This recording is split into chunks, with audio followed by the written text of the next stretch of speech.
Hello students, welcome back to another video. तो जितने भी बच्चे न्यू बैच 2025-26 में बीए में एडमिशन ले चुके हैं, बीए फर्स्ट ईयर के फर्स्ट सेमेस्टर में और इंग्लिश लिटरेचर को पढ़ रहे हैं अपने मेजर या माइनर सब्जेक्ट के रूप में, तो आज की इस वीडियो से हम आपका न्यू बैच की क्लास स्टार्ट कर रहे हैं। और आज की ये वीडियो आपके यूनिट नंबर 1 पर पार्ट 1 है, क्योंकि जो आपके यूनिट नंबर 1 है इसमें आपको बहुत सारे राइटर्स का कॉन्ट्रीब्यूशन पढ़ना है जो एक वीडियो में कवर नहीं हो सकता। तो जितने भी राइटर्स हैं उतने राइटर्स पर आपकी वीडियोस अपलोड होगी। तो यूनिट नंबर 1 में आपको पढ़ना है an introduction to Indian writing in English, जिसमें आपको श्री अरबिंदो का कंट्रीब्यूशन, रविन्द्रनाथ टैगोर का, के.एस. वेंकटरमणी का, भवानी भट्टाचार्य का, आर.के. नारायण, मुल्क राज आनंद, सरोजनी नायडू, नयनतारा सहगल, कमला मार्कंडेय, सभी राइटर्स का कंट्रीब्यूशन पढ़ना है। तो आज की ये वीडियो होने वाली है कंट्रीब्यूशन ऑफ श्री अरबिंदो पर। आपके एग्जाम में राइटर्स का कंट्रीब्यूशन जरूर पूछता है, शॉर्ट में भी पूछता है और लॉन्ग क्वेश्चंस में भी पूछता है। तो आप इस नोट्स को स्क्रीनशॉट कर सकते हैं। ये नोट्स मैंने आपके लिए ही तैयार किया है और आप इन नोट्स की मदद से अपना खुद का नोट्स भी बना सकते हैं। तो चलिए देखते हैं कंट्रीब्यूशन ऑफ श्री अरबिंदो।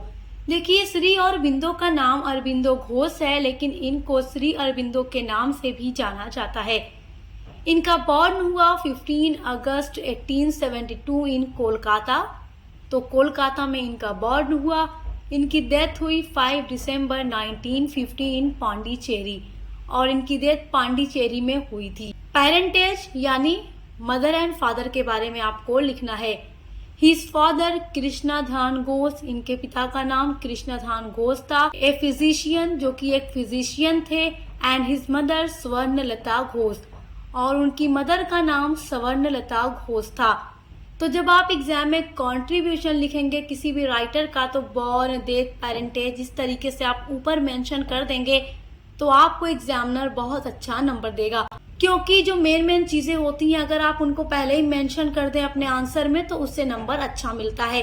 अब आप डालेंगे नंबर 1 और हेडिंग डालेंगे introduction of Shri Aurobindo. Introduction मतलब होता है परिचय, ऑफ श्री अरबिंदो तो श्री अरबिंदो का परिचय। तो सबसे पहली हेडिंग आपको यही डालनी है। आप किसी भी राइटर का कॉन्ट्रीब्यूशन लिखे, चाहे उनकी बायोग्राफी लिखे, आपको पहली हेडिंग इंट्रोडक्शन ही रखना है। तो आप लिखना शुरू करेंगे, Shri Aurobindo was a prominent Indian nationalist, philosopher, poet and yoga Guru. Shri Aurobindo was मतलब थे, ए प्रोमिनेंट मतलब होता है एक प्रमुख, प्रोमिनेंट मतलब होता है प्रमुख, ए मतलब एक, इंडियन नेशनलिस्ट भारतीय राष्ट्रवादी, फिलोसोफर मतलब दार्शनिक, पोएट मतलब कवि एंड योगा गुरु। तो ये क्या थे?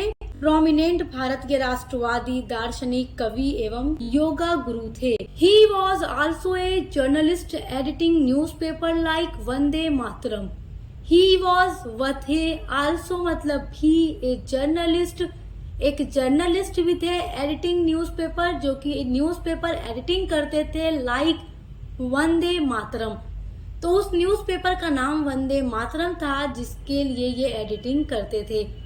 He joined the Indian movement for freedom from British rule and for a duration became one of its most popular leader. He joined मतलब ये जुड़ गए, the Indian movement भारतीय आंदोलन में, movement मतलब होता है आंदोलन, for मतलब के लिए, freedom मतलब आजादी, from मतलब से, ब्रिटिश मतलब ब्रिटिश रूल। आप ये बात जानते ही हैं कि 1947 से पहले हमारा भारत अंग्रेजों का गुलाम था।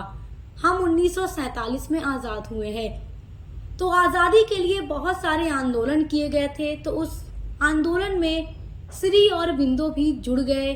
एंड फॉर ए ड्यूरेशन, और एक समय में बिकेम वो बन जाते हैं one of its most popular leader, और ये बहुत ही पॉपुलर नेता भी बन जाते हैं। And later developed a unique philosophy of spiritual evolution and divine life on earth. और बाद में उन्होंने आध्यात्मिक विकास, देखिए, development of a unique philosophy of spiritual evolution, तो आध्यात्मिक जो होता है, स्पिरिचुअल मतलब होता है आध्यात्मिक, विकास और अर्थ पर यानी पृथ्वी पर दिव्य जीवन का एक अनूठा दर्शन भी इन्होंने विकसित किया था। सेकेंड हेडिंग आप डालेंगे एजुकेशन। एजुकेशन मतलब होता है शिक्षा या पढ़ाई।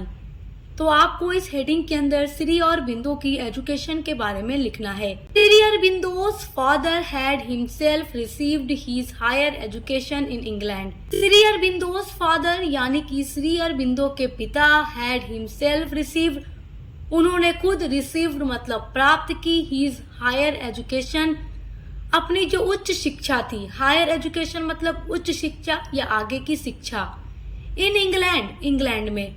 तो श्री अरबिंदो के जो फादर थे उन्होंने अपनी हायर एजुकेशन इंग्लैंड से प्राप्त की थी, इसलिए ये चाहते थे and wished his children to have an English education. And wish और वो चाहते थे हिज चिल्ड्रेन उनके जितने भी बच्चे हैं to have an English education कि उनके पास भी इंग्लिश एजुकेशन हो, वो भी इंग्लैंड जाकर ही पढ़े, क्योंकि श्री अरबिंदो के फादर को ब्रिटिश कल्चर पसंद था और इंग्लिश एजुकेशन पसंद थी।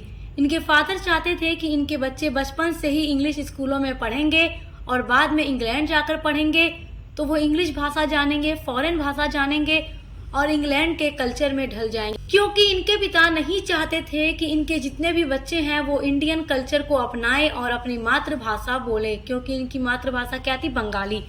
मतलब ये नहीं चाहते थे कि इनके बच्चे कोई भी इंडियन लैंग्वेज जाने, संस्कृत ना जाने, मराठी, गुजराती, अदर जितनी सारी लैंग्वेज है इनके बच्चे ना जाने, ओनली इंग्लिश जाने और अदर कोई भी foreign language.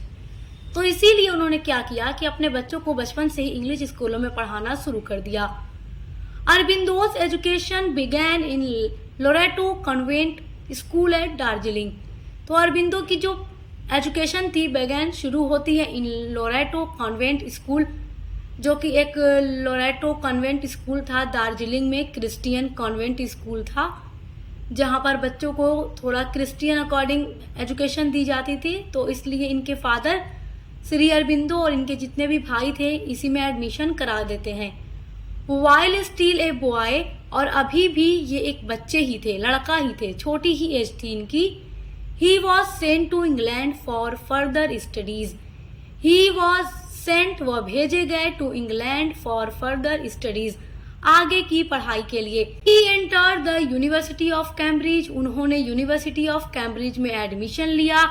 He had learned various foreign languages like French, Greek, German, Spanish and Italian, और उन्होंने इंग्लैंड में रह के बहुत सारी फॉरेन लैंग्वेज भी सीखी। फॉरेन लैंग्वेज यानी कि विदेशी भाषाओं का अध्ययन किया।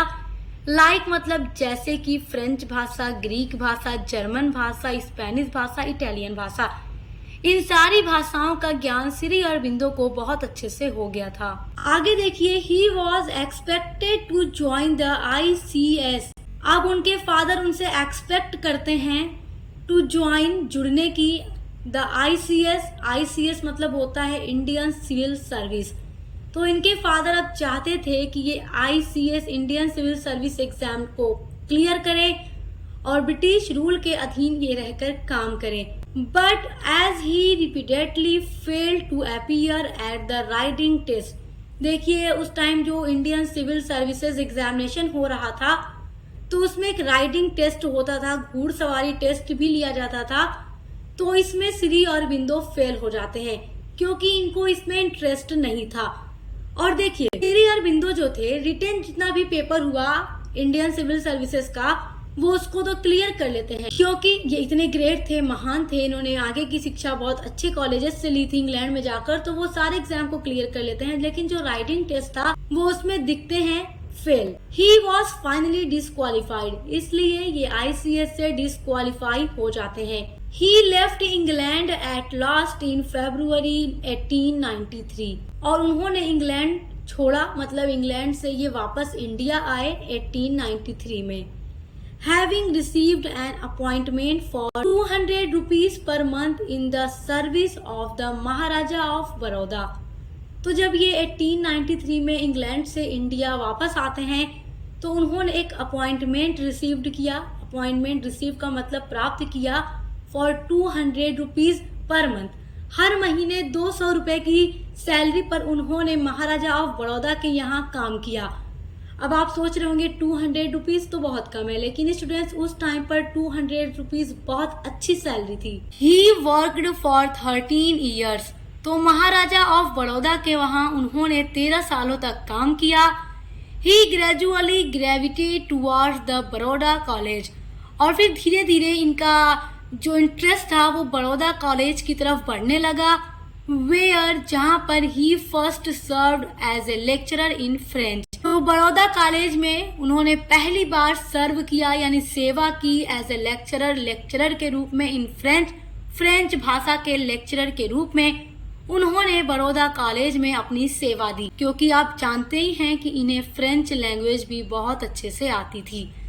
And then as a professor of English. और फिर बाद में उन्होंने वहां पर प्रोफेसर ऑफ इंग्लिश यानी इंग्लिश के प्रोफेसर के रूप में भी सेवा दी। He also worked as vice principal. और अरबिंदो ने वहां पर वाइस प्रिंसिपल के रूप में भी काम किया।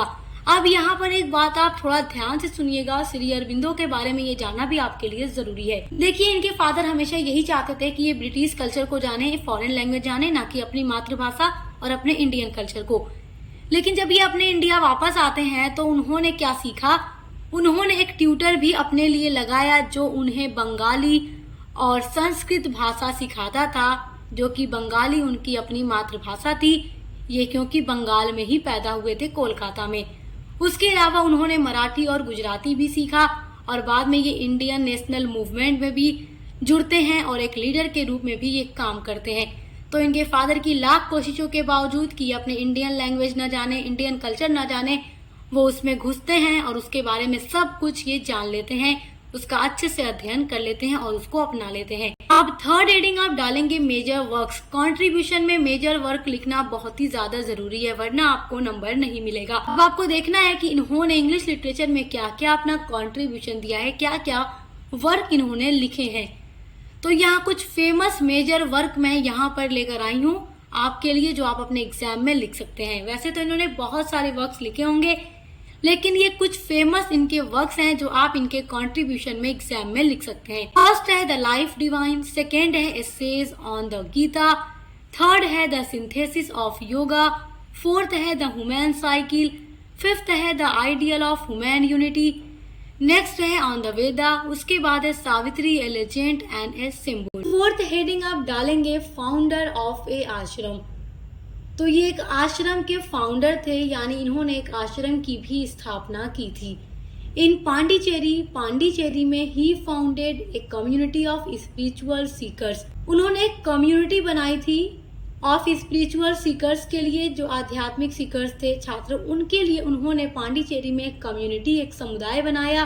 विच टुक शेप, विच मतलब जो कि टुक शेप ले लेता है आकार, एज द श्री अरबिंदो आश्रम इन 1926। तो ये जो कम्युनिटी थी 1926 ईस्वी में एक आश्रम का रूप ले लेती है, Shri Aurobindo Ashram. Mirra Alfassa was his spiritual collaborator who was called the mother in the ashram. Mirra Alfassa जो कि एक फॉरेन लेडी थी, ये इनके आश्रम में आती हैं और इनके आश्रम में स्पिरिचुअल कोलैबोरेटर के लिए काम भी करती हैं, उनको सिखाती हैं, इसलिए ये इस आश्रम की मदर कही जाती है। फिफ्थ हेडिंग आप लोग डालेंगे प्राइज। अब इतने बड़े राइटर हैं, पोएट हैं, तो इन्हें प्राइज तो मिला ही होगा, तो आप इनके कंट्रीब्यूशन में एक हेडिंग लिखेंगे prize. He was nominated for Nobel Prize in Literature 1943 and Nobel Peace Prize in 1950 for literary works। और इनको नोबेल पीस प्राइज से सम्मानित किया गया था 1950 में इनके लिटरेरी वर्क्स यानी कि साहित्यिक कार्यों के लिए। एक बहुत ही अच्छा रिमार्क है जो कि अनीता देसाई कहती हैं श्री अरबिंदो के लिए। ये लिखती हैं कि Shri Aurobindo is not a poet. Shri Aurobindo एक कवि नहीं है, he is brand of modern Indian poet, जबकि ये मॉडर्न इंडियन पोएट्स के ब्रांड हैं, ब्रांड। तो आप इस तरीके से इन्वर्टेड कॉमा के अंदर इस डेफिनेशन को लिख के लिख दीजिएगा अनीता देसाई रिमार्क, यानी अनीता देसाई ने ये बात कही है। अनीता देसाई भी एक इंडियन इंग्लिश राइटर थी। सो आई होप कि आप कंट्रीब्यूशन ऑफ श्री अरबिंदो बहुत अच्छे से समझ गए होंगे। अब नेक्स्ट जो राइटर दिए गए हैं आपके सिलेबस में वो रविंद्रनाथ टैगोर हैं। तो हम पार्ट 2 की वीडियो में रविंद्रनाथ टैगोर का कंट्रीब्यूशन पढ़ेंगे। अब मिलते हैं अगले वीडियो।